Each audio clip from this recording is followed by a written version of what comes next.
Hi, this is Louisa, the Eat Right Chef. Let's talk about breakfast today.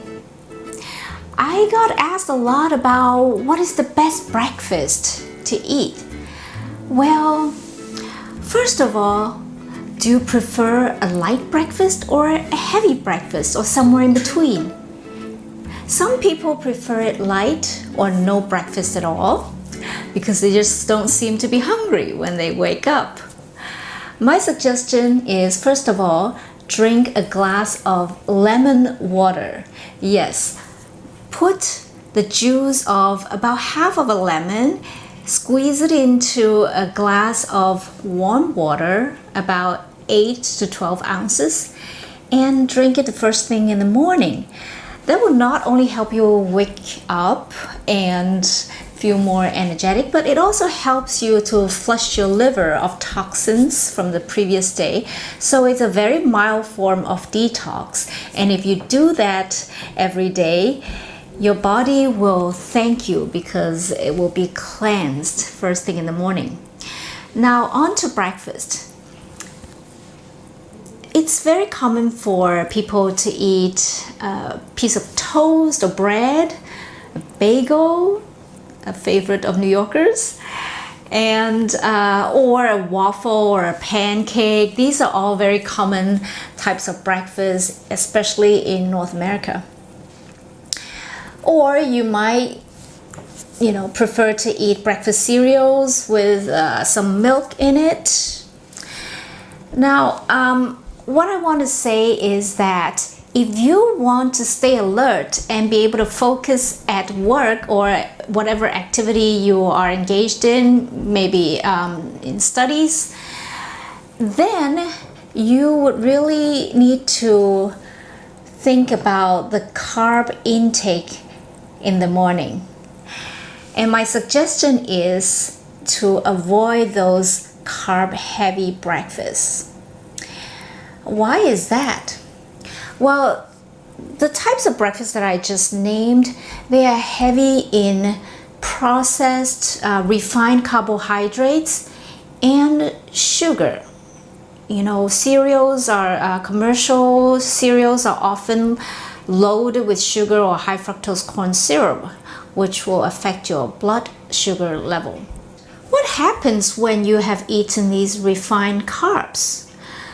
Well, what happens first is that your blood sugar level will very quickly shoot up because these refined carbs get absorbed in the bloodstream very quickly, and you will be going into a hyperglycemic state. Hyper means too much. Glycemic, it's the sugar, blood sugar level. And when it goes up, then your pancreas will start to produce a lot of insulin in order to bring down the blood sugar level.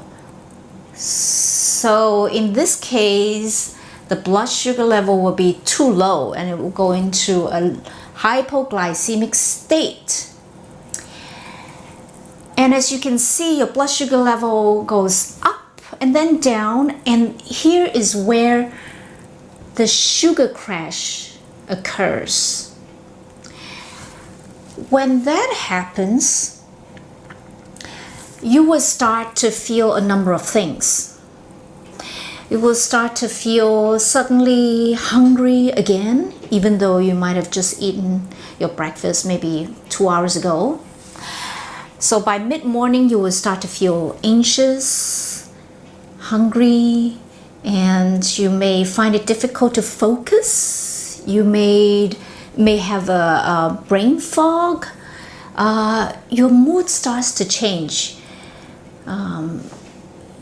You may feel groggy, irritable, anxious.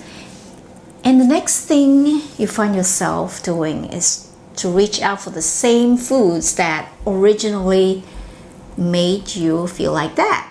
For example, you might reach out for a cookie, a biscuit, a cracker, or a candy bar, and all of these made with refined carbs and sugars, added sugars, are going to crash your blood sugar level again. So over a long period of time, if you continue to do that day in and day out, eventually your body will stop responding to insulin that's produced by your pancreas. And in this state, it's called insulin resistance. So your cells will no longer be able to transport the glucose from the food to produce energy efficiently. And insulin resistance is a very important term to remember because it leads to a whole host of chronic diseases, and they are pretty serious. One major chronic disease caused by insulin resistance, as most people are aware of, is type 2 diabetes. Type 2 diabetes is very dangerous because it would lead to all kinds of other complications.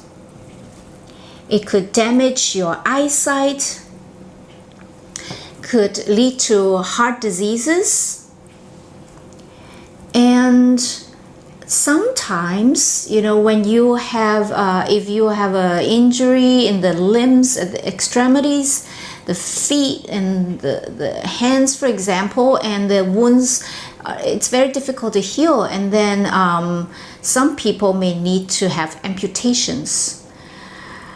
And so this is very severe.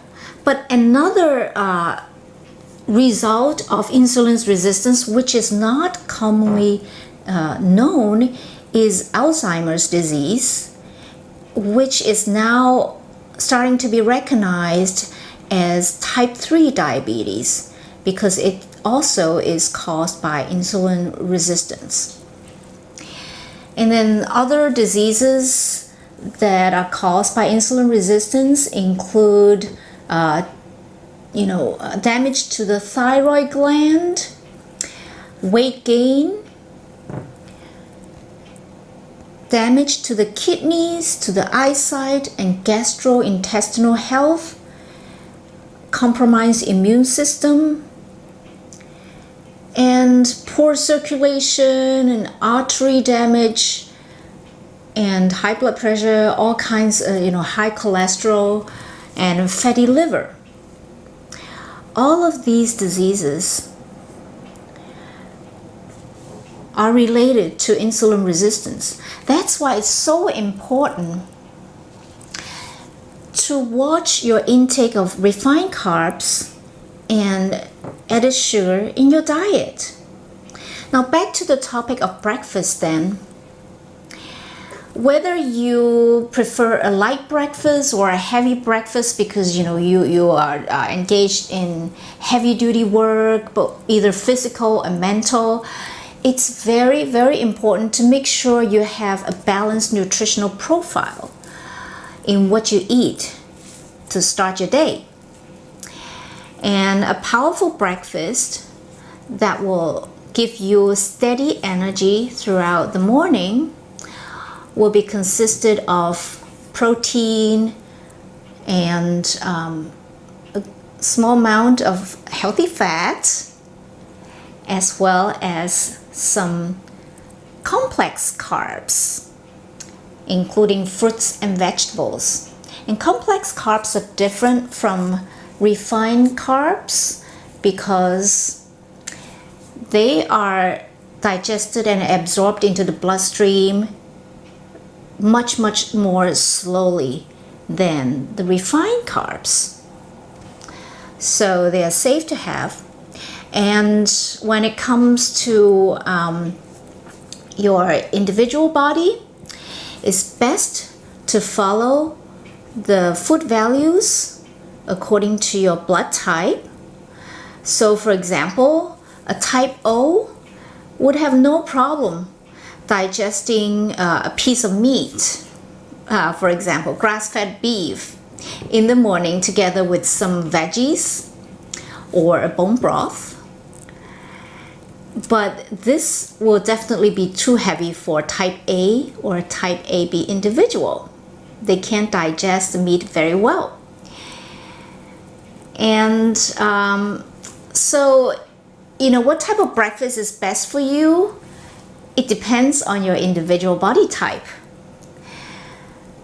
But the key thing to remember is to have a balanced nutritional profile. So include a healthy amount of protein, fat, and complex carbs so that you will get the best fuel that you need for the rest of your day, and to have your blood sugar level very stable and avoid all those chronic diseases that I mentioned.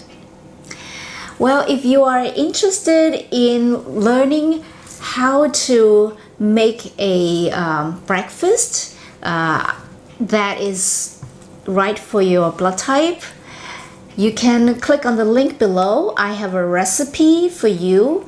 Just look out for the right type of food and protein for your specific blood type. And remember to subscribe to my newsletter so you will get more tips on health and blood type friendly recipes. All right, I'll see you in the next video. Bye.